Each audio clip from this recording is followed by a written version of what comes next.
Bloomberg Audio Studios. Podcasts, radio, news.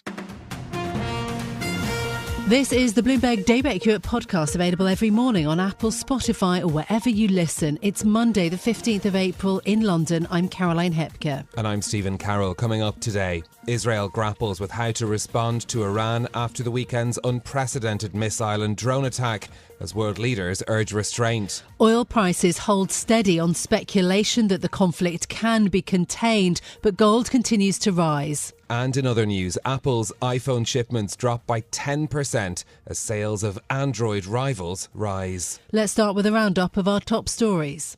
A global diplomatic effort is underway to try to avoid a full-blown regional war in the Middle East. Iran fired more than 300 drones and missiles against Israel on Saturday evening. Almost all were intercepted before they reached Israeli airspace, and there were no fatalities reported. Israel's President Yitzhak Herzog says his country is still considering its response, but there will be one. This is a declaration of war, not because we are restrained and because we know the repercussions and because we have deliberations with our partners. We are considering all options. We are not war seekers. Herzog's comments came as Tehran sought to draw a line under the attack, which it says was retaliation for the strike on its diplomatic compound in Damascus earlier this month. It said that there would be no further attacks as long as Israel didn't respond aggressively. At an emergency meeting of the United Nations Security Council, UN Secretary General Antonio Guterres called on all sides to de-escalate tensions. The Middle East is on the brink. The people of the region are confronting a real danger of a devastating, full-scale conflict. Now is the time to defuse and de-escalate. Now is the time for maximum restraint. Guterres' call was echoed by G7 leaders. In a statement, they condemned what they described as Iran's direct and unprecedented attack against Israel and said that they will now work to stabilise the situation and avoid further escalation. The United States has ruled out involvement in any retaliation against Iran for the missile and drone attack. However, there is now growing political momentum in Washington to provide Israel with significant additional military aid.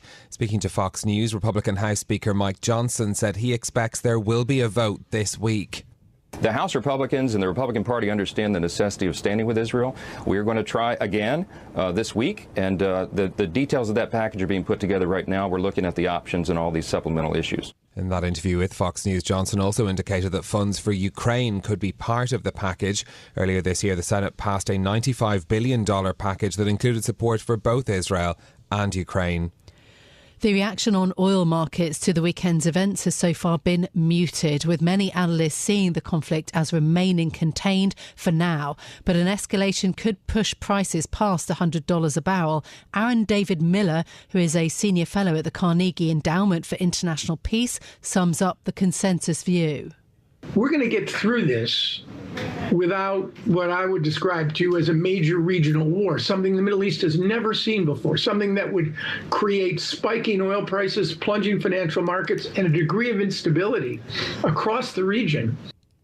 Miller also highlights the risks of a wider conflict as the Middle East produces about a third of the world's crude oil. Brent crude is already up almost 20% this year as OPEC Plus has tightened supply. There are also fears of disruption to the key shipping route through the Red Sea after Iran seized a container vessel travelling through the Strait of Hormuz on Saturday. To other news, the iPhone is falling behind its Android rivals in the race for the global smartphone market. That's despite the sector recording some of its best growth in years. Bloomberg's Tiwa Adebayo has the details. The worldwide mobile market is rebounding, enjoying its best growth in years. That will be little consolation to Apple, though, after it saw iPhone shipments fall by 10% in the first 3 months of the year. It's a drop that puts the company behind analyst expectations by more than 1 million units. Muted sales in China after a ban on foreign devices could be behind the decline, which saw Apple outpaced by rival Samsung. As home to the company's biggest retail network outside the US, Apple will need to do more to recapture its Chinese fans. In London, Tiwa Adebayo, Bloomberg Radio. Aluminium and nickel are spiking on the London Metal Exchange after sanctions against Russia. The US and UK imposed a ban on deliveries of any Russian supplies after midnight last Friday in a bid to inhibit the funding for Vladimir Putin's war in Ukraine. Aluminium jumped as much as 9.4% and nickel was not far behind, suggesting that traders are bracing for major disruption. Russian metal accounted for 91% of LME stockpiles at the end of March. The escalation of hostilities in the Middle East could also stoke volatility across the sector. Germany's Olaf Scholz has arrived in China with a difficult message: act soon or face EU tariffs. Europe's increasingly wary of China's use of massive public support in critical sectors and has been toughening its stance in recent months. Our Chief North Asia correspondent Stephen Engel explains how that puts Germany in a tough position as China's largest global trading partner. He has to listen to the concerns of the German businesses. 2 out of 3 in a German Chamber of Commerce of China survey saying, look, they're facing unfair competition in the China market. So there are these concerns, and this is at a time as well where other EU leaders are discussing and really threatening the potential for tariffs on EVs and the like. So he's going to have to really walk a very, tricky balancing act. Engel notes that a few weeks after Scholz's visit, France's Emmanuel Macron is also set to travel to Beijing. And those are our top stories. In terms of the markets this morning, stock futures for Europe are actually higher, up 0.4% for the Euro Stoxx 50 futures. The MSCI Asia Pacific Index is down by 0.8%. And 10-year US Treasury yields this morning trading at 4.56%, up by 4 basis points.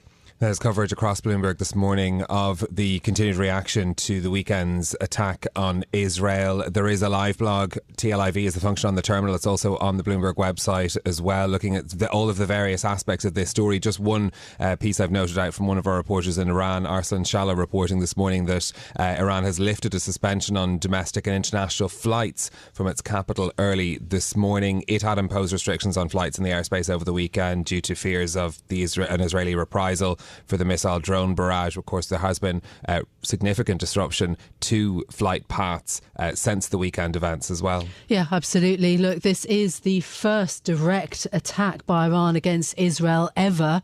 And so we should dive into what the Israeli response to the attack over the weekend from Tehran might be. The UN Security Council met on Sunday in New York, where the US said that it would explore ways to hold Iran accountable for its actions at the UN. Bloomberg's Israel Bureau Chief Ethan Bronner joins us now from Tel Aviv. Good morning, Ethan.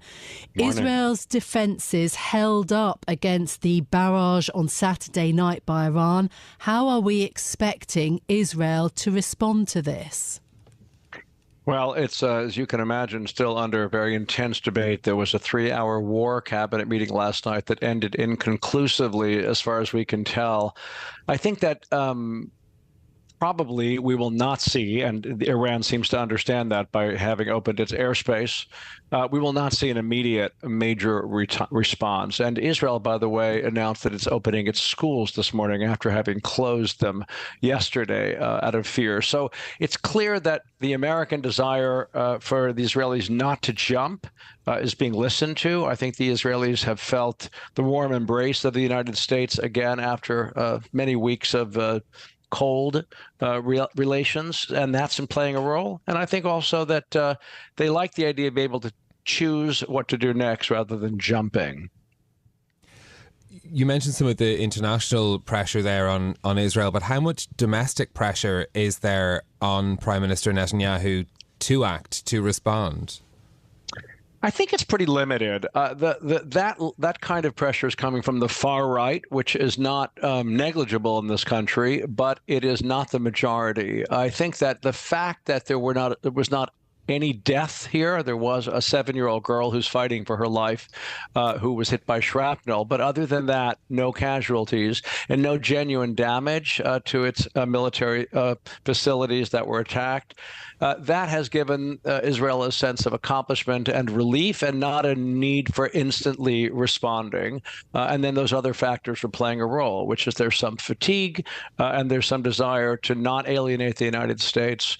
And I think the general idea idea that, you pick your response, you don't jump, makes sense. And also trying to figure out what exactly this means. The fact that Iran has chosen for the first time in the 40-plus year history of the shadow war to act openly, I think is requiring people to analyze what this means. There is, though, concern that even if it is slow, that tit for tat, the escalations are building potentially into a regional conflict.